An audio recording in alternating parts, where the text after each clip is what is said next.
Why? Anyways.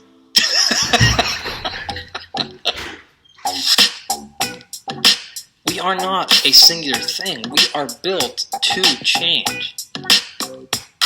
At the most advanced levels of everything, it comes down to fundamental basics. These are general health practices that every human should be striving for. It's candy madness. Scream if you like candy. I don't know where that came from. I wasn't listening. I was just thinking about that. A beautiful rolling start right there.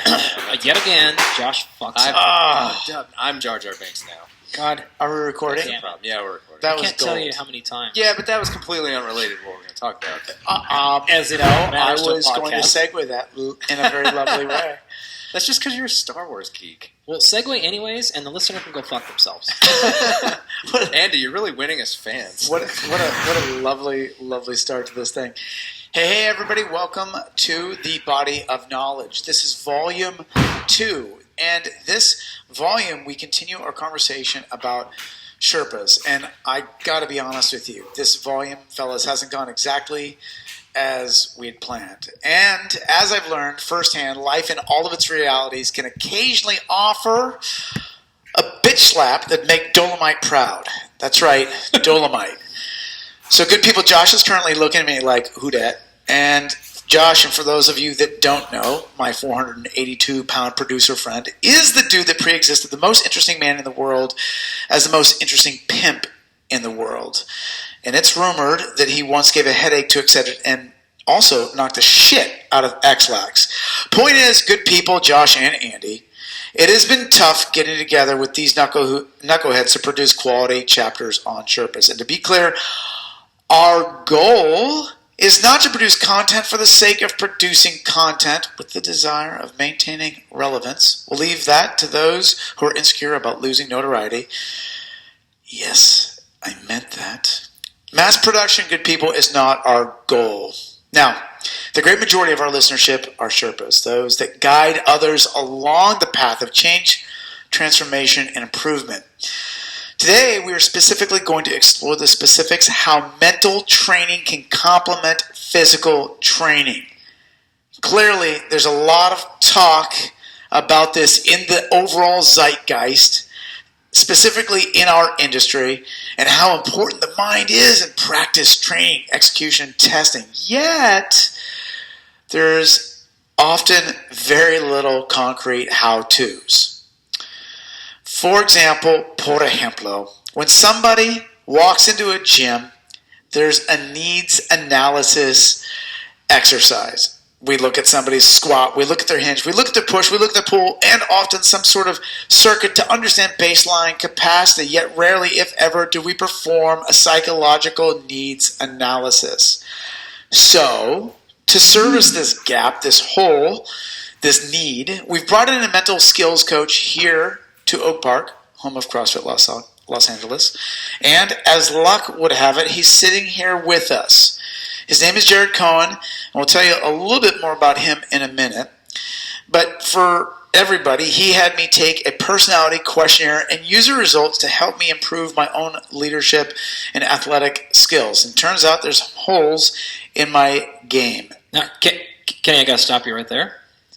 You had me with needs analysis, and you're sort of losing me a bit with the mental skills and personality garbage here.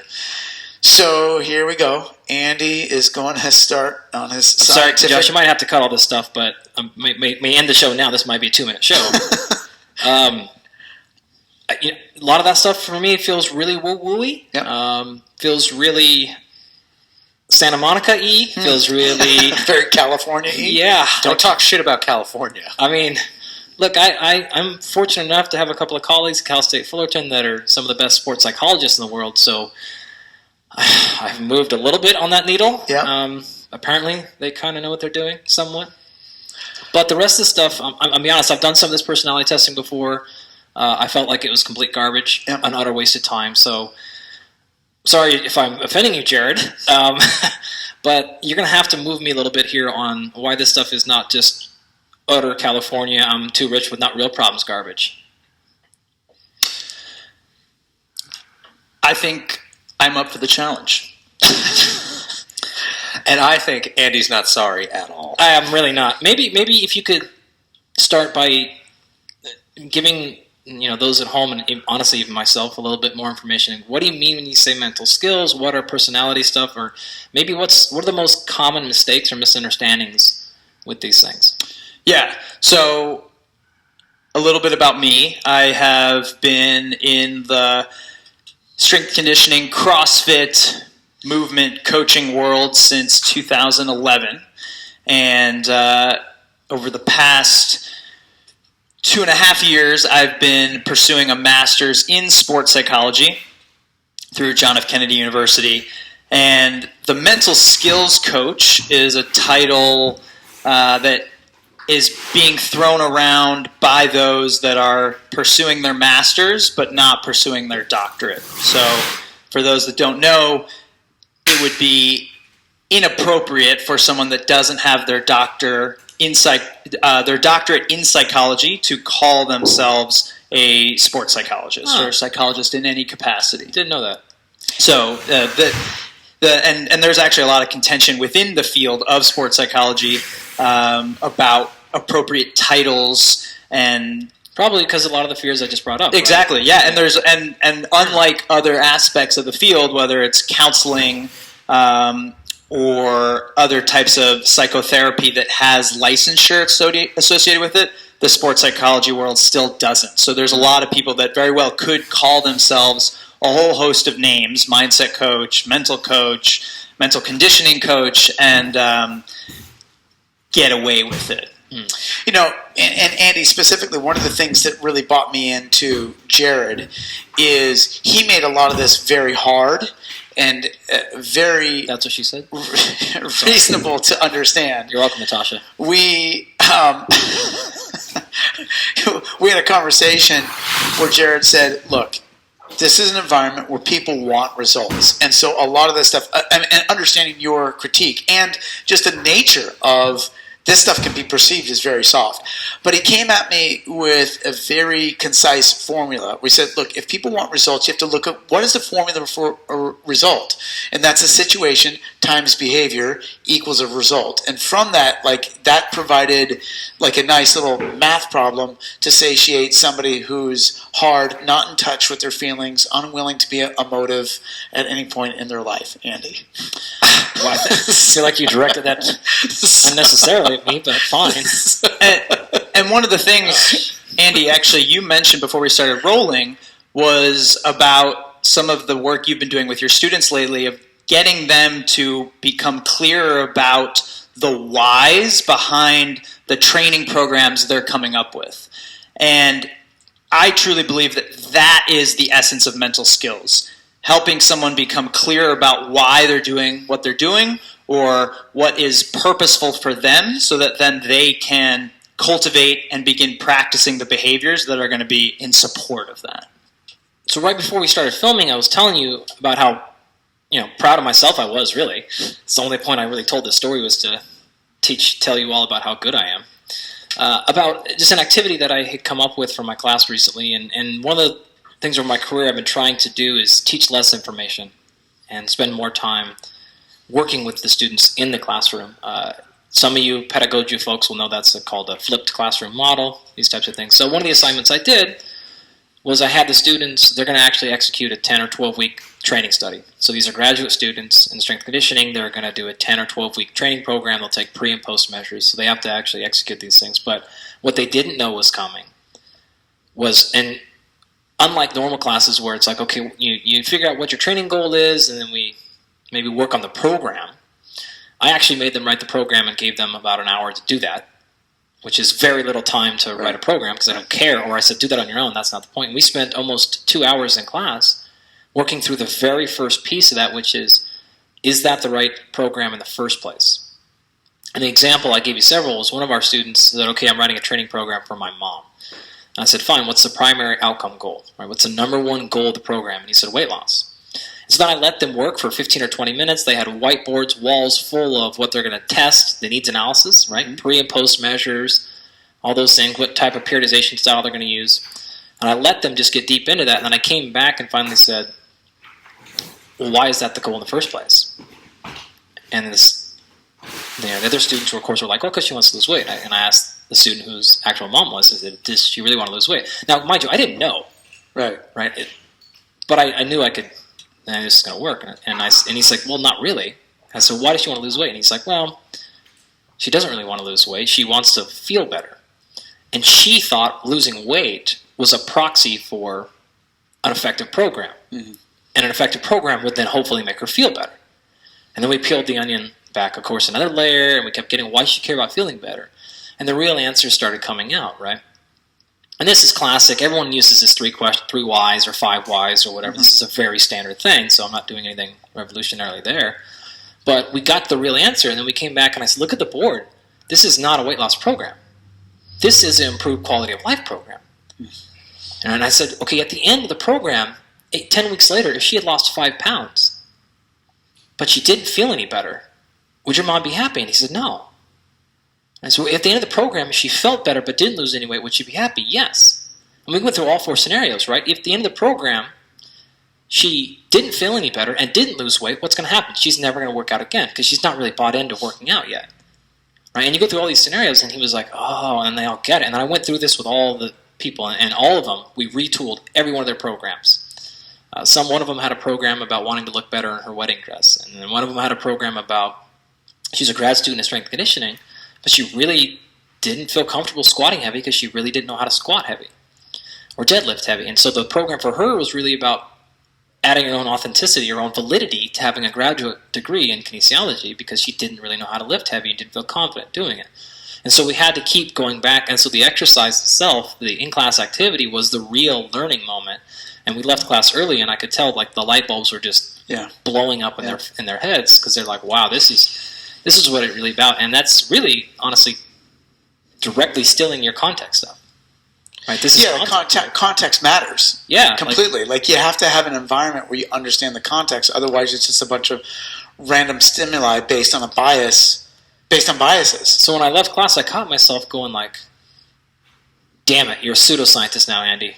Like, now you're dabbling on this to the other side. Stuff, he's developing. You guys, this is happening right in front of us. Andy Galpin he's getting closer to fatherhood, guys. The baby's getting closer and closer. I immediately canceled class the next week and said, we'll be having exams the rest of the year. We're not doing this bullshit anymore. No more soft science. We're going back to numbers and math. And smudge sticks soon. Yeah. What? So,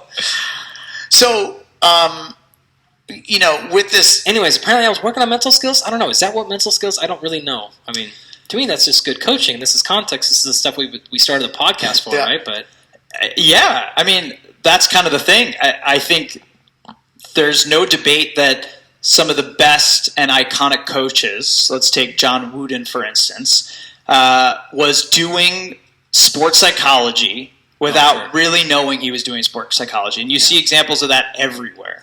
And now we're in this age where we're trying to get more concrete with the hows so that you don't just have these anomalies of exceptional Sherpas like John Wooden, but can we actually reverse engineer a little bit, like what was he doing that was so exceptional from cultivating an environment that was so supportive of psychological growth, and now we sort of see that being taught through different avenues, whether it's sports psychology or it's just teaching teachers how to be more impactful with their students.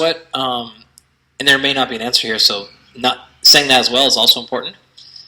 But what's the difference between mental skills and sports psychology or any of those other common terms? Is it all the same thing, or is it just the distinction you talked about earlier, degrees and stuff? Yeah, it's mainly a distinction of degrees. So if you just put sports psychology to the side, some people might not even be aware what's the difference between a psychotherapist, a psychologist, and a psychiatrist. I have no idea. So we can establish that. So do you know, Josh? Don't look at me with that face. You don't know either. See, thank you.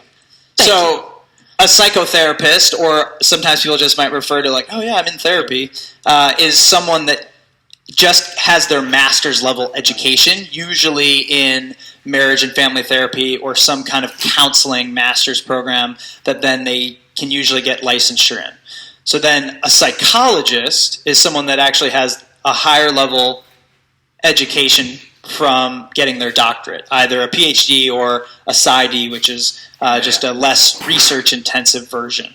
And then the psychiatrist is somebody that is not only practicing psychology, but also has the medical doctorate. They're an MD, right? They're an MD to also prescribe medication. Right. So in the sports psychology world, it's a little bit more the Wild West because the field hasn't been around that long, and a lot of the let's say, sort of founding fathers or OGs of the field came up at a time when sports psychology wasn't its own field of study. So they came up with different backgrounds, maybe got their doctorate in psychology, and then found themselves going down a path of being more sport-focused or focused on this realm of the range of emotions and behaviors associated with performance and dealing with performance. And so nowadays, because there is this influence or this influx of students that are getting the opportunity to get their masters in this,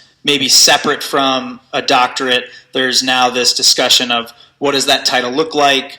The Association for Applied Sports Psychology just retitled theirs, and so somebody that has that certification is called a CMPC, Certified Mental Performance Consultant. So a couple things on that. I want you at home listening to understand I'm literally being authentically learning all these things right now. We didn't do any of this pre-production, so you're not getting fake responses from me. I don't know any of these things, and I'm genuinely asking because I would have not known the difference between mental skills. Now, if you would have said this is a sports psychology show, I would have been totally in because I know that's a very empirically vetted, that is a research-driven field. There's clear evidence there, but mental skills to me was like, this is woo-woo stuff, right?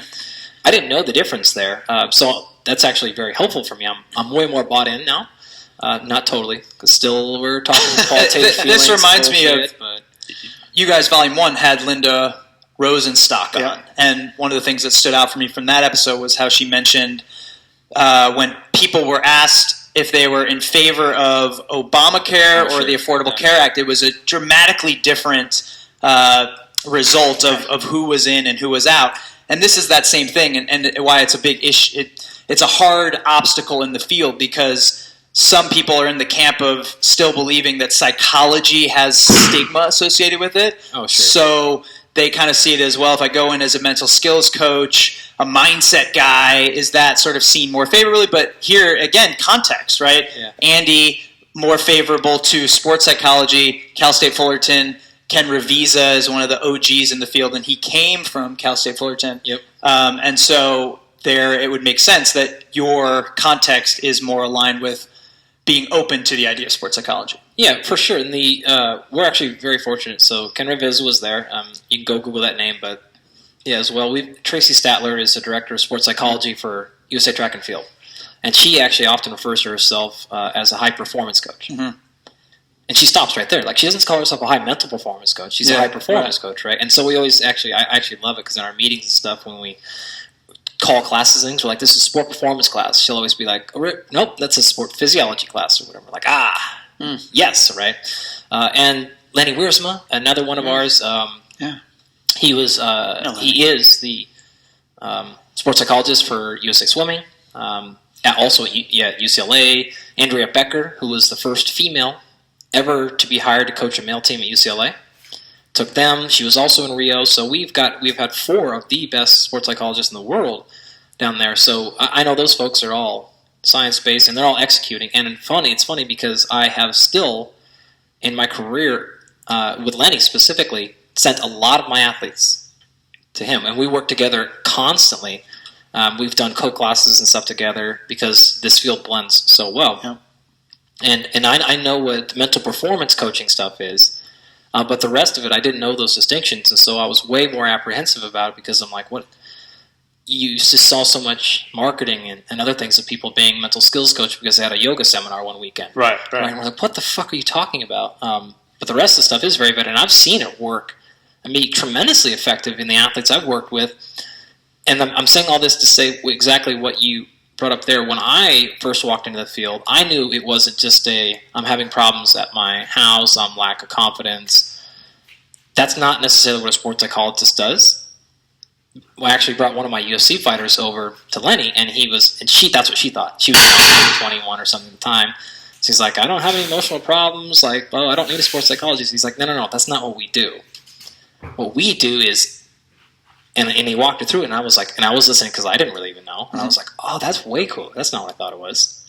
Like, that's really actually tangible. It's nothing, because especially working with fighters, their mentality oftentimes is not wanting to show any vulnerability in any aspect of their life. So they're sure as hell not going to talk to a therapist. Right. Oh, now I'm talking to a sports psychologist. Oh, we're going to work on executing my game plan better. Oh, that's totally different. It's interesting. I've seen a big difference with the students here at the gym that have started working with Jared. Like their ability, their coachability, their openness to the physical practice, and the sort of forethought that can go into any workout. It makes the experience, just from a coaching perspective, having watched him over the lens of, say, a couple of years. Mm-hmm. Like in a handful of sessions with Jared, like they come out and they're much more focused on and showing greater capacity to assign attentionality. Yeah. There's just a lot more intentionality. And how it expresses itself physically. Otherwise, it's just like, okay, I check the box of working out. And it's like, one of the things we really want to deliver here is like a broader experience. But that's so hard if people are like, this woo-woo. And what I'm seeing is that there's a lot of juice here. Like, we're starting to work some of this into a couple of my personal clients that are high-performing CEOs. Mm-hmm. Jared's worked the test on a few of them, and we're literally programming based off of your results, your workouts. The workouts. And based on the results of this personality test. Yes, and then setting up the approach of the workout based on either strengths or weaknesses or areas of growth that the... This sounds similar to what Brett Bartholomew was talking about in Season 1, where it's identifying the language you use as a coach based on the personality testing. And I know in his book he had like 658 different personalities. He did. It was so ridiculous, the level of things that you can go through. But this is what it's really helpful here is it's on site and it's very direct. So Jared and I we can look at an assessment. And the clients are up for it. But go ahead. I want to hear more about this questionnaire thing you did, and in fact, it would be awesome to go through your actual results, Kenny, and go through exactly what drills or activities or workouts or whatever you're doing to actually improve yourself. But maybe quickly, are there any other mistakes or misconceptions about these personality tests, or any other thing you want to clear the air for people before we... let's go down this path of like personality test, like what does that all mean? I did the Myers-Briggs. Myers-Briggs, yeah. Sorry. I thought it was worthless. Yeah, there's a lot out there, and it's very similar to the world of fitness, the saturation of information of, you can do this, you can do that, this will promise you that. Mm-hmm.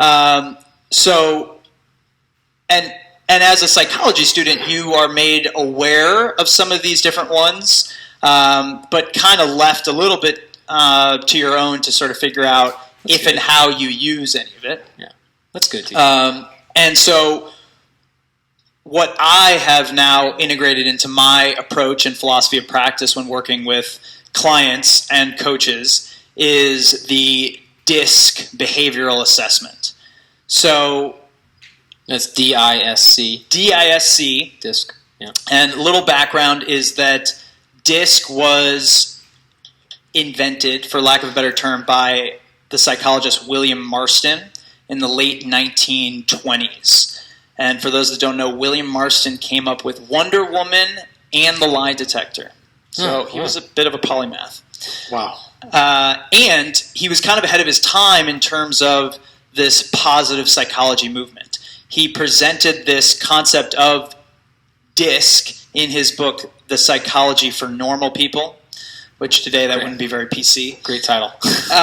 But the idea being, in contrast to psychology's origins of treating the ill, the abnormal, the pathological, going down this path of how do we encourage well-being, how do we encourage flourishing. And so what's been positive about the disc IP is that it was never copyrighted. So over the years, it's been open to a lot of revisions and a lot of recontextualizing based on the environment that it's been used in. So then fast forward somewhere, I believe in like the late 80s, disc caught a lot of momentum in the business space, particularly by a guy, the name of Tony Alessandra, and he was one of the front runners in using this to help organizations refine their cultural aspect of people management, the soft side of businesses. How do we get managers to work more effectively with their coworkers, et cetera, and just have all around better communication and execution of the team aspect. And then I got exposed to this over the past year by this company, Athlete Assessments. And Athlete Assessments was started by a former Olympian, Bo Hansen, who became aware of these types of psychological assessments, found DISC to be really pragmatic and useful, and then thought, hey, what if we recontextualize the DISC language for the athletic space? There's no reason why the athletic space, particularly sport teams, couldn't benefit from using this to drive better performance, both from a team aspect as well as giving coaches more self-awareness and self-management tools to run the team more effectively based on the individual variation of behavioral styles that they have on the team. Okay, so we're not going to run through this whole disc thing because it's I'm looking at a chart, flow chart thing here. By the way, right before the show started, we showed Andy the disc profile and the grid, so that he's looking at a piece of paper that has a very complex. It's very elegant, but it's a very complex schematic with a lot of. And Josh and I cried on each other's shoulder trying to get through it, so it didn't work. But what we're going to do, I think that's a little bit more effective, is we're going to go through, Kenny, your results, right? Yep. And so you can find out more about DISC on your own with all the details, but we will bring up the relevant pieces to you, Kenny, and then what you're actually doing, the steps you're taking to improve these areas. But before we do that, really quickly, one of the major problems I had with that personality test, and I enjoy Josh, you said this too, and I think your results came out the same way, Kenny, was I felt like every time I'd ask a question, and as I looked at this flow chart, I would look at something that asks, are you goal-driven or not? And I thought, well, it depends on the task. And I was always, every single question, I thought, like, well, sometimes I'm introverted and sometimes I'm extroverted. So I didn't feel like there was any use there because I'm like, my score is random every time depending on what mood I'm in and what I'm doing that day. Let me tag that, because especially with some of the CEOs that we've started to use this is their second or third time going through it, and they've used it with their corporations before, and they go, well, the first run at DISC was like a Myers-Briggs experience for some people, like, okay, great, now what do I do with this? So the thing that's really lovely about this, from my experience, and especially going through the second time with some of these people, is the contextual bias of this. Like, it understands, it asks you the questions based on what perspective you're looking at it from. So I took two, for example, one as a leader and one as a coach, and my results were different. You took this DISC test twice. Yes, and based on... And you were answering it based on the... Like, in your head, you were like, okay, I'm answering this as a coach, I'm answering this as a leader. Like, it's two different... Not that a coach isn't a leader, but it was like, how would I solve this as a coaching problem? No, I get it. So you went through the whole question, and you're reading a question, and you're thinking, from the coaching... As I'm Coach Kenny, how would I answer this? And a lot of the guys that we've had use this, these high performers, they're like, look, I've done this before, and the problem with their integration of it is, we've talked about before, adherence. So they just interpreted it as, hey, this is my personality generality. I'm supposed to be this way. The other people in the office are this way. I'm supposed to talk to Josh in this way. I'm supposed to talk to you in a certain way. And it never really got beyond that. So it wasn't really intended as a developmental tool. And so what we're doing here is using this as an intentional developmental tool. So we're already seeing progress on this. But there's a really simple thing under that, which is, if you have a very fixed mindset about things, these personality tests are like, you look at it as, this is who I am, versus this is how I tend to behave, parenthetical, in this context. So your problem, and same with my problem with it, is my personality is very context dependent, and I was given tests like this by people who were like, this is going to reveal who you are. Oh. And I've, at a very deep level, had an issue with that. Sure. Yes. And so I This is my apprehension. reactionarily just said, oh, this is bullshit. And that's one of the ways I differentiate, and I know people that use DISC differentiate it from Myers-Briggs. Myers-Briggs is administered with a context of this is revealing who you are, which is very fixed, versus DISC is more revealing this is how you behave, or these are external observables of your tendencies of behavior based on a given context. With the subtext of your behavior can be modified. Yeah, and that the tool is not just there for self-awareness, but it's also there as a mental model to give you some guidance upon projecting more intentionally how you would best adapt your behaviors given the outcome you're looking for within a particular context. And then also on the back end, using it as a model to reflect and evaluate and see, okay, I was in this situation, I got this outcome, what were the behaviors that I displayed, and now what does it look like I could have done differently to have a better or more ideal outcome going forward?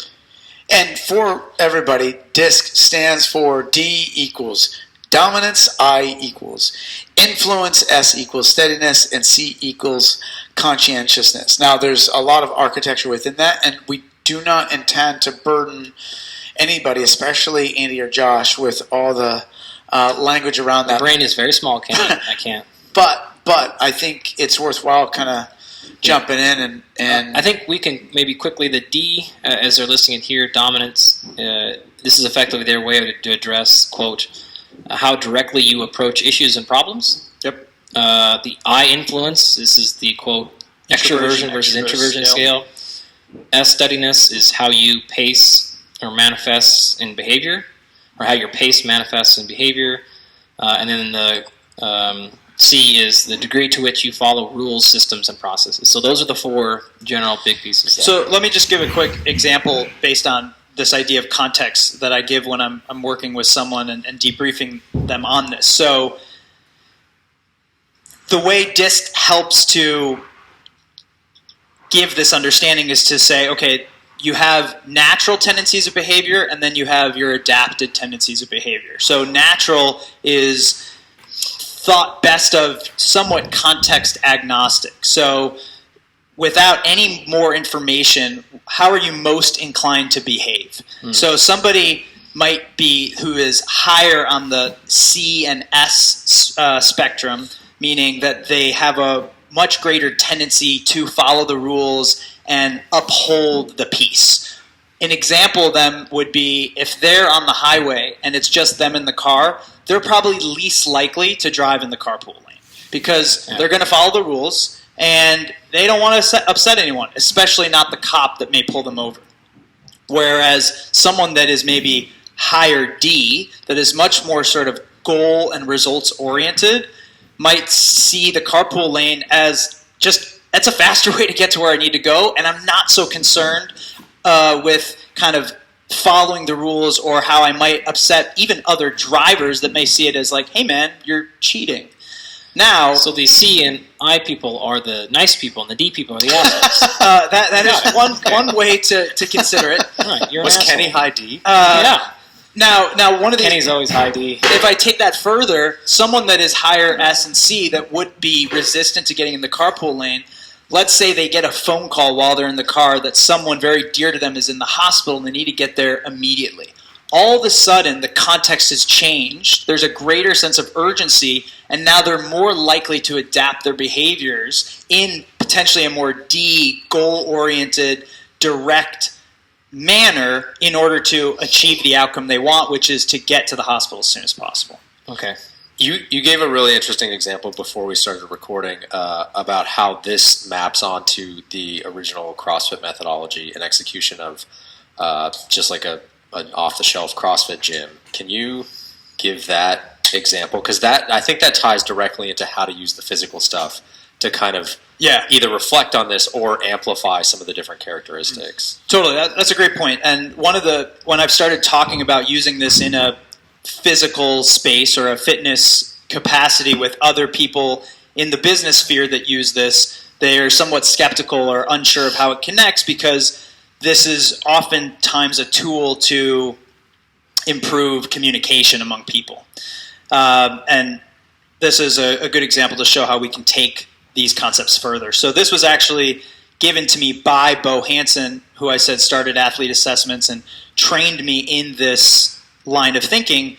He showed me how the model of DISC actually suggests why the CrossFit style of training can be appealing to such a great diversity of people. So if we go back to D, somebody that is higher on the D spectrum would potentially like the CrossFit experience because it is very direct about what you're going to do that day. There's a goal, 5 rounds for time. You know exactly what you need to do, and you don't really need to worry about other people. You can go at your own pace, and you can get it done as fast as possible. So in and out, you want to know what you're going to do, how you're going to do it, and just get it done. Very minimal jargon in between.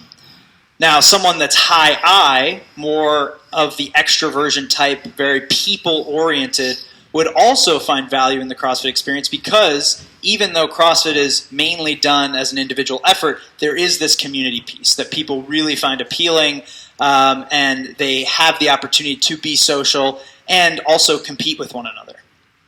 Now, if you're on the high steadiness side of the spectrum, in which your priority is, or rather your pace is much slower and relaxed, and you're more motivated by the security or the lack of change, you might be someone that is more inclined to enjoy long endurance type events. And CrossFit also appeals to that within this mixed modal type of training, that sometimes there will be a 5-mile run or a 45-minute row. And then lastly, we got the C category, in which this is someone that is much more motivated by accuracy and precision and the systematic type of learning that comes with Olympic weightlifting or the more complex gymnastics movements that require a greater attention to detail per that learning curve. Whereas someone that's maybe higher C, going to a step aerobics class, not knocking step aerobics, but it's maybe not as... You can knock step aerobics. Okay. It's maybe not as high skill dependent. Bullshit. To keep the attention of someone that really craves that type of experience. You've never seen one of my combos. Yeah, So- I mean, especially when you start freestyling on those steps. I don't know. I've seen Natasha do dance aerobics in the garage a lot for a workout. She gets going pretty good. To tag on that really quick, and to bring this back to Kenny, my question is, who's the loudest group in the gym? And if you as a business owner only gave people what they demanded, what would the gym quickly turn into? Oh, that's a great question. I would answer that if you look at the history of this gym specifically from 2004 to now, that would change depending on the year. So my response would be there's almost like a seasonal response to that. Yeah, but as a business environment, right? So it's somewhat random. You know, suppose you're getting people of these different types coming in, and the real long-term value is the exposure to all of those types of things. Totally. But people are biased towards one or another, and if you just by chance get a lot of Ds, in air quotes, coming into the gym who really want the put your head down and grind and shut up and do the workout and tell me what to do, and if you just give them what they want at the expense of the other people, the gym is quickly going to converge to a place where you're doing one thing over and over, and the people who it's not appealing to leave, and the people who it is appealing to stay as long as they can sustain so it. that would be one of my critiques of sort of environmental specialists or people claiming to be environmental specialists, because it may not be considering the larger factor of humanity. Because a lot of people will quickly point to, like, we've talked about on this show, like, Gabe talked about the environment that Louis Simmons provides, and so there's a lot of architecture around other environments that have sort of like, it's this ruthless, savage environment. So people like really, hitch their wagon to ruthless savageness, and it's like, okay, but there's literal criminals and killers in there that are lifting these massive weights. Like, I'm not sure, like, what, like, let's go several steps deeper into what's a sustainable environment as well. How do we create bandwidth for a variety of human beings? And to that end, the fitness space continues to primarily appeal or communicate in a very D and I way, right? It's totally. appeal. It's so this I aspect, more of this. So just a little foreshadowing of Kenny's report. He's very high I, like in the 99 representation. I would of have I. sworn he's high D. And that's very reflective of his entertainer background. Yep. Which is a lot of what the fitness marketing tries to appeal to, is like, it's flashy. And then also you see this, especially in the CrossFit space, it can become very high D in terms of, as Josh said, like, suck it up, do the work, embrace the suck, pain is weakness leaving the body, on and on and on. And what is often left out is the steadiness piece, the actual sustainable practice, the long-term growth model, and then also this conscientious piece. For sure. Are you paying attention to the details? Are you taking the time to refine your mechanics, actually get better versus get tired? Yeah, which, Josh, and on this, like, people that have tested high D, sometimes those are if we look at, like, their coachability, it's the I got it. And you're looking at the movement, it's like, no, that's not, there's no got it to that. Like, I'm watching, there's no get in your got. Like, you're calling it a squat, and it's not. Whoa, shit, that was... And I can speak experientially to feeling some of these different components of my own personality come through day to day, and there are times when I'm feeling very... like, I want to focus on the details, and I don't want to go very hard, and I just want to, like, be meticulous and, do the little thing. But, like, the context is, like, show up, shut up, do the work. And last week, there was a competition workout that I really didn't want to do. And I was like, all right, I'm just going to show up, and if I have to phone it in, I'll phone it in. That's the one you beat me on. Yeah, well, you had the flu. I just come back. Yeah, but, like, so... I went in and I was like not feeling the D part of it, if we're going to use the metaphor, the mental model. And then I showed up and the environment supported that. And then after I got through it, I was like, oh yeah, I do like that. I do feel good when I do you weren't going to let sick Kenny beat you. No, and that's literally my head. I was like, during the workout. Sick. I was like, Kenny has had the flu for 5 days, and like, I can't use the fact that I don't feel like doing this to let him beat me. It's like, but that's good. It's good for both of us. Yeah. And I didn't want to lose to you using the flu as an excuse. Right. You know what I mean? I was like, no. And understanding that internal bias that changes day to day of like, okay, in that day I was doing very detail-oriented work throughout the day, and that's probably what put me in this mindset of like, I don't really want to turn up the intensity. I just want to keep doing this meticulous stuff because that's what's feeling good right now. But having a habit and really just like wanting to show up and see if you were okay from having the flu, I was like, I'm going to go hang out with Kenny. If I phone in the workout, like I'll phone it in, whatever. And then I got in the moment, I was like, damn it, I'm not letting sick Kenny beat me. No. And that reminded me, look, this stuff does matter, and like, yeah, you didn't feel like it going in, but that's the point. Like, having the experience reminding you, like, there are these other aspects of your personality that the physical thing reveals very quickly. Like, that workout lasted less than 6 minutes, right. And 6 minutes reminded me of this whole other part of my personality.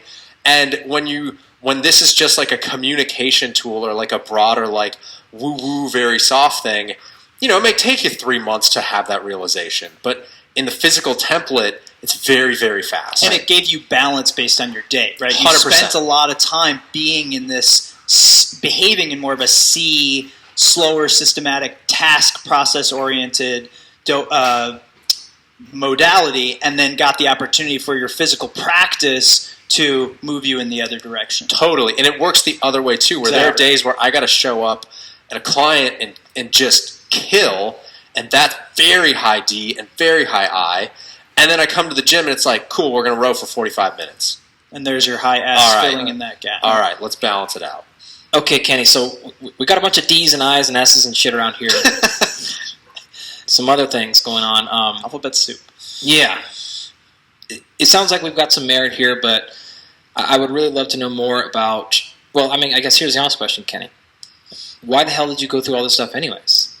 You mean this profile? Yeah, why even do this stuff? I get it. There's some important stuff there, but why did it even matter to you? The answer is twofold. One, I need to lead from the front and improve myself as a leader, period. And I have to show my weaknesses, show a willingness to work on those weaknesses, show a willingness to improve balance, show a willingness to understand others in increasingly more complex ways. Secondly, and very importantly, this whole disc profile thing complements the thing that I am the grandfather of, which is contextual training.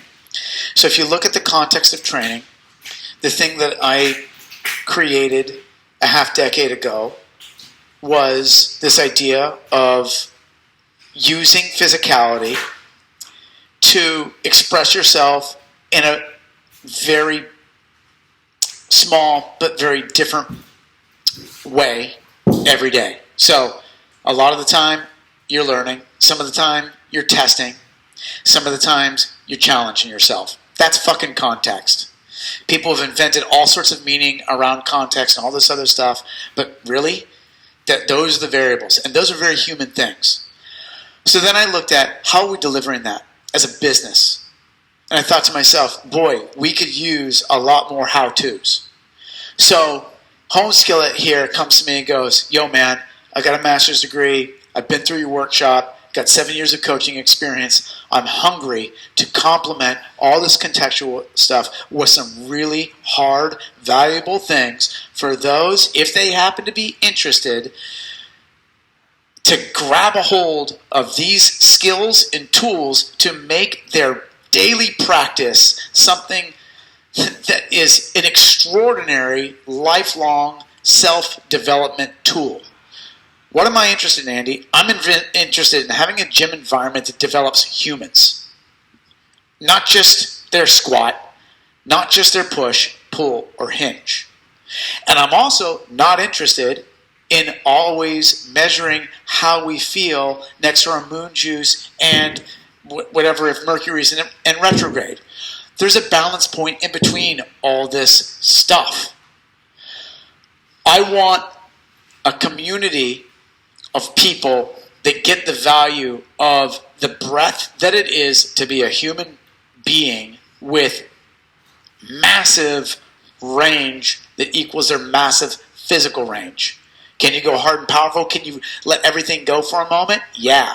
Can you go long and conscientious and thoughtful and very considerate and aware? Yeah. Can you do everything in between? That's an interesting conversation for me to lead. So this stuff really allowed you to give them the tactical details behind improving the mental skills. Yeah, damn right. Right, your training, your actual workout programming had some of that built into it, but you really needed more of the details behind the skill set to complement the physical practice, which is all summarized in that word you always use as context. Yeah. Perfect. So, Jared, help me summarize this. Basically, Kenny, you tried to figure out from a leader's perspective some of the personality things that you have naturally that are very good, right? I'm guessing here, tell me when I'm wrong here, but you're a high energy guy, you're a natural entertainer, you have all those things, and those things are a part of leadership. Right. But what were some of the things maybe you weren't good at? Well, as the test sort of pointed out, the leadership part of it, and Jared, do you mind if I pull off? Yeah. So it kicks out like this, I don't know, how long is a report? 20-something pages? Jared? It's like 46 pages. 46 pages. It's a very long profile. But, here are some of the bullet point things that I can improve from a leadership perspective. Not getting into the specifics of D, I, S, and C or the areas and how they tested mathematically, but just the bullet points might be may need some coaching and time management. What? Boy, you sure as shit didn't need this test to tell us that. Get your money back. So there's that, and I'm not gonna. So you know what's interesting is piggybacking off of what Andy just said is this is one of those big things. Like when this is done in a business environment, the advice they always give is the leader of the company has to do it first, and then they publicly share their results with everyone. And the point is, like, what they tell you is your employees are not going to be surprised by your results. No, but they are going to appreciate and really hold in high esteem that you're actually open to sharing this with them, and then encourage that vulnerability and growth process, which is what's happening here. Cool. And so were your employees shocked to hear you need more time management work? I don't think there's any surprise there. Was your wife? Okay. Sorry. So, and this next one, you may be rather indirect in providing instructions, not wanting to impose your will on others. And that's a really interesting piece. And so there are times where, like this, especially in this transition time, where I have to be a little bit more high D. I have to impose at certain times just for the sake of the team's clarity. And I'm already seeing the benefits of that. We ended a coach's development meeting today by just saying, okay, guys, look, I gave a long presentation, some slides on here. This is our mission. This is what we're doing. It was very clear, very helpful to them. But at the end, I said, and it was huge, big picture stuff. But at the end, I said, okay, I need you guys to tell me what I need to do for you to get this thing out. And so they were spitfiring things that I can do. And so that's not something that I would have in old leadership situations would have defaulted to. I would have defaulted to, some other leadership that looked a little bit different. And so not even though that you're choice. not naturally inclined to give that level of detail and almost maybe didn't want to because you know that there's maybe more things behind that where it's not always true or something, you needed to give them something. I they have to. We're in a change. Look, and I'll evolve. Hopefully this thing will continue to evolve. And with that self-awareness that he may have already kind of intuitively understand, but there's something useful, this needs analysis concept of being able to take an assessment that's going to distill things for you and then get sort of more of a bird's eye view of okay, this is where I'm at. Now he can self-manage better. And he did that precisely by saying, okay, yeah, this is my tendency. I maybe kind of am beating around the bush a little bit, but I'm going to really plan to behave in a much more direct way to wrap this whole thing up and make everyone feel a little bit more grounded and anchored with how this is then going to move forward. So he wasn't abandoning his entire personality. He was just doing a little bit at the end to fix up that major problem. And that's huge progress for him because we delivered the exact same slides a year ago, and the end was wildly inspirational and not constructive at all. It was that was really cool. I'm in. Yeah. What next? do I do now? Yeah, and nothing changed. And simply changing the endpoint changed everything. Which segues into the next thing for potential areas of improvement. You may show less emphasis on productivity and more emphasis on the people side of the project. So I'm a people lover naturally. And ironically, the compensatory model that we've evolved to at this point is a sweet balance, in my view, of a people orientation. But if me and the team does not produce, the business will not survive. Yeah. Now, it will kick ass and thrive if we do both things right. But it requires all of us to stretch into development in areas that all of us need to develop into. So that's big stretch on all fronts. Yeah, but also you have a very unique model in which your employees are paid. And back to business, and, right? and so on the business side, I mean, what he had, I just I'll take a tiny bit of credit for this. I just put structure around what he was communicating. But after structuring it and executing it, I realized that he basically built an environment where he set fire to the thing and was if you don't adapt, you're going to burn. Yeah. To himself and to everybody else. Yeah. Which sounds intense, but it's literally this thing will be amazing if we actually do the thing. I think another important piece here is considering this aspect of previewing. So I have my self-awareness of how I'm naturally inclined to behave. Now I'm identifying how it would best serve the outcome I'm looking for to adapt. What do I need to preview that might get in the way that is going to derail those best efforts? So if we then take that back to a physical training example, one of the clients that I work with is very high I and S and very low C. Doesn't really care so much about the attention to details, but he's a triathlete and he needs to work on his running mechanics. So what happens to him sometimes is when he goes out on long runs, he gets distracted by the pretty girls. And so this was sort of Santa Monica. This was an idea of like, Good hey, living. what are some of the things you need to Smoke preview, show. like the pretty girls in Santa Monica, to then be aware of how you're going to have to overcome that in order to still stay aligned to what is the context potentially for your running that day, which is likely more practice oriented so you can work on those technical pieces. Yeah, I think, make sure I'm saying the same thing here, but this is effectively, you figure out or identify where the problems are going to be before you do it. Yeah, And then you plan against them. This is I just started working with the UFC fighter Matt Brown. He's got a fight coming up. And this is one thing I said. Like, he asked me basically, how do I structure the camps? And I said, you and your coaches figure out if there was a best case possible scenario for you. What would that be? And then figure out what would be the worst case scenario. So your opponent's doing this to you, you're in this position or whatever, right? And then you bookend. So we make sure that in the 10 weeks that if you possibly get in a situation where the best thing possible can happen, you are physically prepared to execute it. And if you get in the worst position possible, you're also physically executed to handle that. The rest is just gravy. And again, that's another example That's the same thing, mental skills. Right. We have this ability, we're deliberately previewing, and then we're also deliberately evaluating and reflecting so that we can continue to improve and optimize our ability to actually then tap into this buzz flow state by being able to be critical on the front end, be critical on the back end, and then let go in the middle so we actually can experience the thing. Yeah. This one happened yesterday, and again, Andy, to your considerations, like, how does this thing affect me? And like one of the things that happened yesterday relates to this very next point. It says, you may tend to take constructive criticism personally and not be able to consider the criticism only as it relates to the task or process. So yesterday we just switched cleaners here at the gym, and I happened to be upstairs, and the men's locker room was not clean. And normally we're a relatively clean functional fitness gym as they go. Right.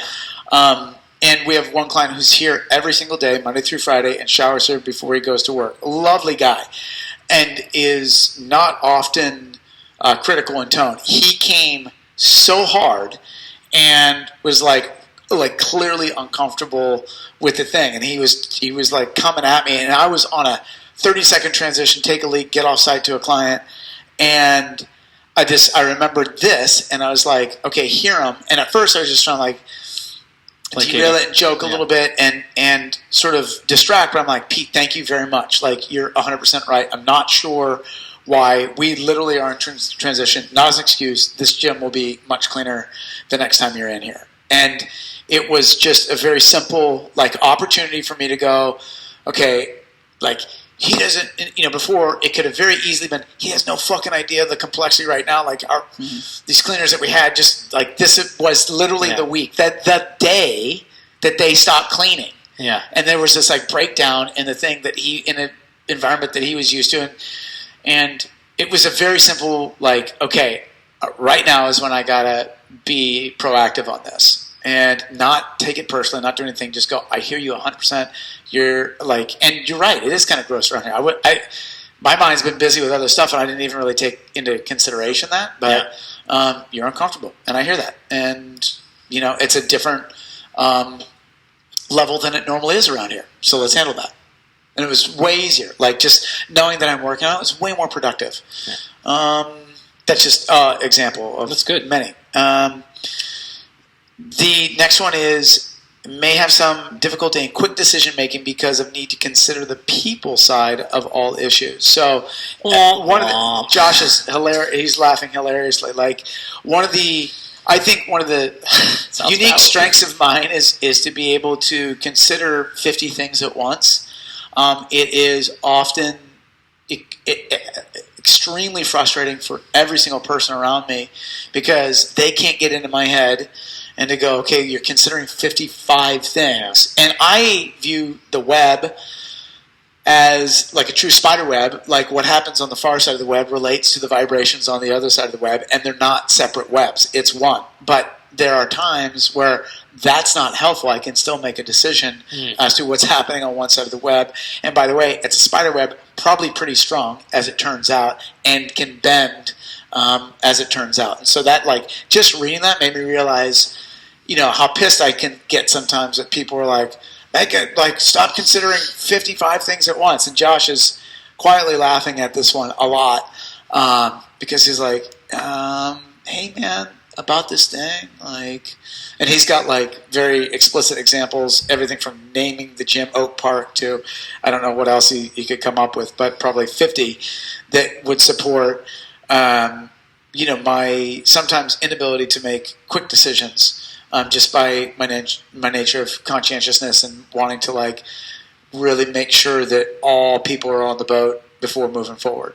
The irony is when you're coaching, it's not that way at all. Mm-hmm. No, it's like something hits you or something happens, you've got 15, 16 people you're responsible for, and you're creating this experience, and the quick decision making is so fast and so intuitive and nearly right every time.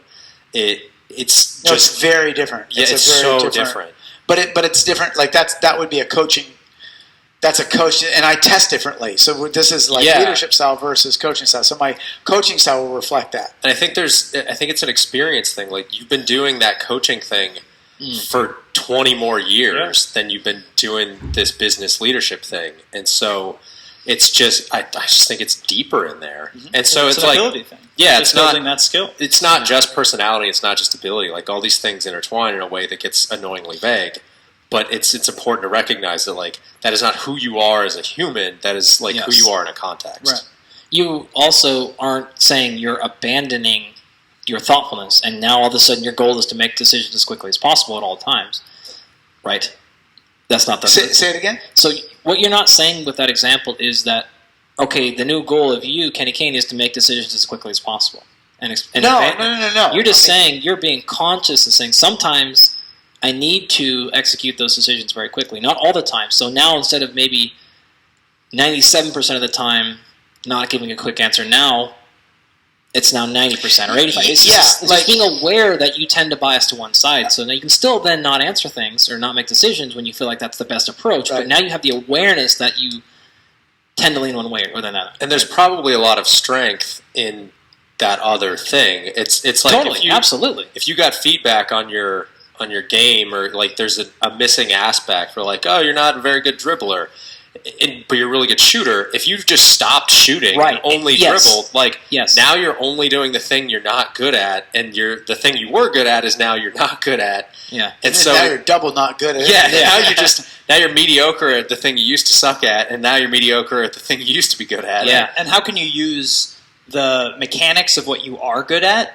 to improve what you're not good at. Right. So this is what then becomes very important from a coaching standpoint of how this could be used to improve the quality of the service that you're providing for those you're working with. Mm-hmm. If you have an understanding of where their behavioral tendencies are, you can speak to them, you can communicate with them in a way that is more resonating of their natural tendencies. Very much so, going back to Volume 1 of Andy's framework of are you a cook or are you a baker. As a coach, you not only need to be aware of your natural tendencies of being a cook or a baker, but now you need to be aware of what's the client's tendencies, helping them to become aware of that, and then you two, if there is a mismatch, I'm a cook and my client's a baker, I now need to be conscientious of adapting my style to be more fitting for what their style is if my ultimate goal is to best serve them.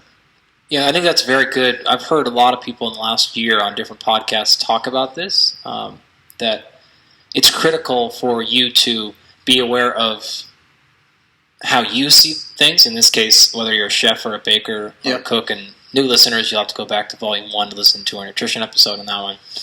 But just like you said, also being aware that you shouldn't coach your athletes to fit your system at all times. So there's a little bit of that. Yeah. But you have to also recognize, okay, I personally, Andy as the person, like to operate like a cook with my nutrition. But sometimes with an athlete, I need to talk to them like a chef, or I need to talk to them like a baker, because they like to receive information that way. Right. And I don't always do that. For my students are a great example. I do not just give information to my students the way they want it. Because just like you talked about earlier, Josh, you end up being, boom, you followed that one thing. And this is like you end up being the go-to. You can't be everything to everyone. Right. So sometimes you are trying to work the decision of going, the consciousness of saying, yeah, I know that you're all asking for this, students, but I'm telling you it's in your best interest later, or for whatever 1,000 other reasons, that we don't do that. And I'm not necessarily going to have that conversation with them all the time. Sometimes I'm just going to be like, well, tough shit, that's the way we're doing it. I don't really do it that way. That's not generally very effective. But basically, that's what will happen. But at least having the awareness of then sometimes going, no, you know what? They're probably right on this one, and I will do that in class sometimes. Or I'll go back in my office and go, ooh, you know what? I think they're right there. I think I need to modify this because it's not getting best. It's not best for them. Mm-hmm. That way. So having that consciousness or awareness about what's going on. And an example of this is as a part of my master's program, I worked with a high school volleyball team, and there was a huge disconnect between the head coach and the 12 girls. And the disconnect was really a very strong contrast between her natural behavioral style of being very high D and the girls being very high S. They didn't have the same concern or drive for the ultimate goal, winning outcome, doing everything that they possibly could to optimize their chances of being successful on the court. And the coach continued to be unable to reach them because she couldn't be aware of that gap. And unfortunately I didn't have this tool at the time. But in retrospect, I see, man,